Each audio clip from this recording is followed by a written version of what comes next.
Hey guys, welcome back to an episode of Off the Shelf. I'm Return to HD, and this week we found Off the Shelf was... I think you're extraordinary. Why? I don't know yet. It's just obvious to me that you are.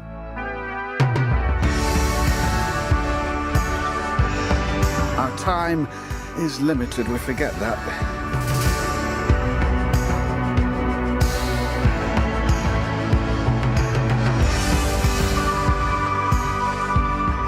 Anomalisa. Written by Charlie Kaufman, directed by Charlie Kaufman and Duke Johnson. This film was released in 2016. Got snubbed at the Oscars. Totally should have fucking won.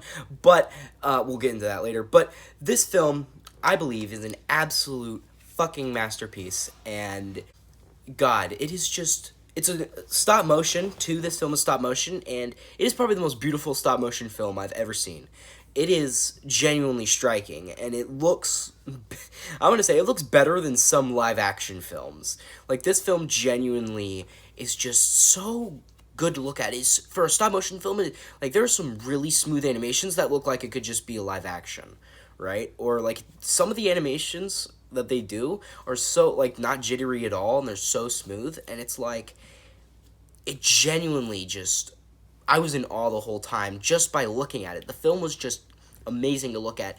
Not even like the performances from the actors, the few actors that there was only 3, but I think like I watched a little behind the scenes thing, and these actors, they were all in the same room, right? So they were able to bounce off of each other, have better chemistry, and really the film was just so good. It felt human, you know? It felt like real, you know? It was grounded.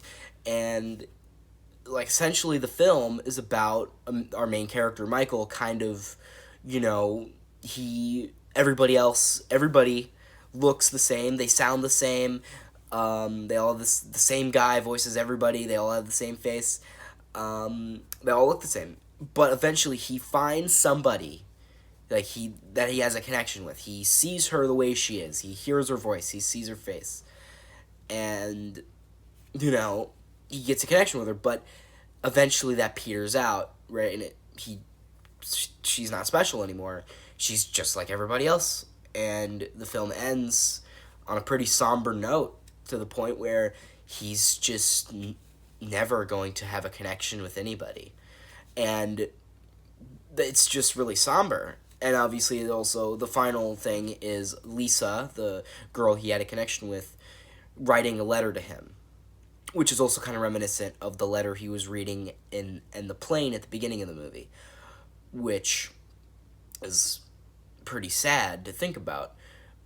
And the way I interpret all this, I do not actually believe he's seeing these people as the same person. It's more of a metaphor, or more of a way to represent his disconnection with the world or the people around him, to the point where he can't make any connections with anyone, to where he perceives them to all be the same person. And it's like a really well implemented like metaphor, because you can, like, we don't really know, well, we do know what's wrong with him. He can't connect, and he doesn't really communicate that to the people around him, though. He kind of just keeps it to himself, and you can tell, like, it eats away at him, right? It eats away at his mental state. It eats away at his being, you know? And at the end of the film, he's just kind of, like, done. You know, he's just back to the way it was, back to the status quo. He's not even really changed that much, back to how he was at the beginning of the movie, just sad and lonely, right? Now, I think this film could connect with a lot of people. You know, personally, it might even connect with me a little bit. You know, a lot of people, I feel like, could relate to how they have trouble connecting with people. Maybe not every single person, but there's certainly, you know, people that just can't connect with the people around them. And they just can't make new friends. They can't get into serious relationships. I mean, there might be somebody they think could be special, they could make a connection with, but then they realize that they don't, that they're not as special as they thought they perceived them to be at first. And this film is just very, as I said, human. This film is very good at communicating this whole idea of connection. And it's just so raw, and it's just so strong, like, it's so impactful, it's striking.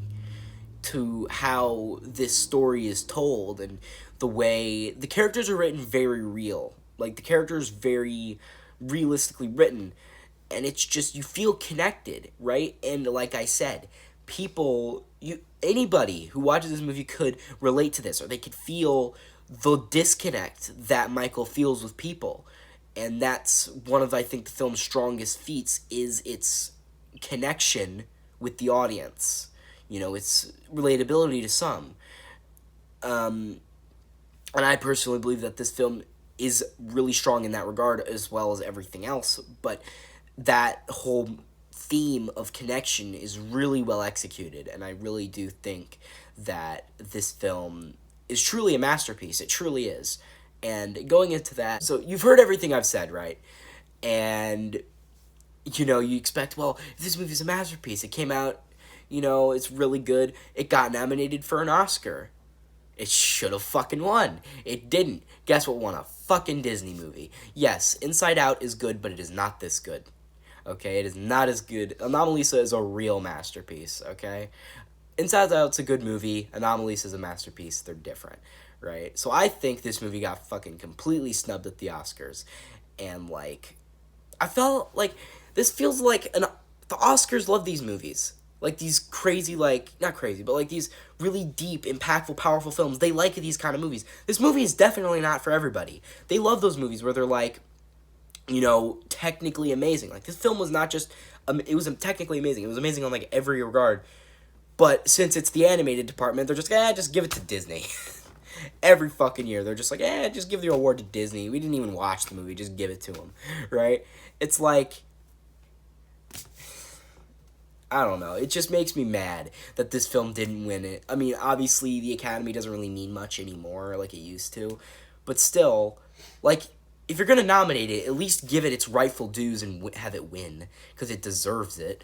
But no, just give it to Disney. Fucking bullshit. But yeah. Anyway, I just wanted to get that off my chest because it's stupid. But overall, back to the film, it's just amazing. And if you've heard all the things I've said, and you really think you could find enjoyment out of this film, I would definitely recommend it. And if you're kind of on the fence, I would still recommend it, because I think the film is very, very good, and I think you could definitely get enjoyment out of it. Even just the animation, the character writing, I think there's lots of things people can connect to with this film, and I definitely recommend it, and I think you should watch it, because I think anybody can get something out of it. I mean, I got something out of it, and it was just incredible, so I would definitely recommend it. And with all that being said, I think I rate this film a 9 out of 10.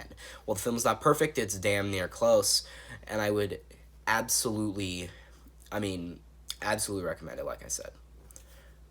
And, yeah, think of someone to say, think of some of my piece. So, guys, hope you like this video. Hope you share, friends, subscribe, there's notifications on, comment below how much you liked it. And I've been Run Time HD. Disconnect.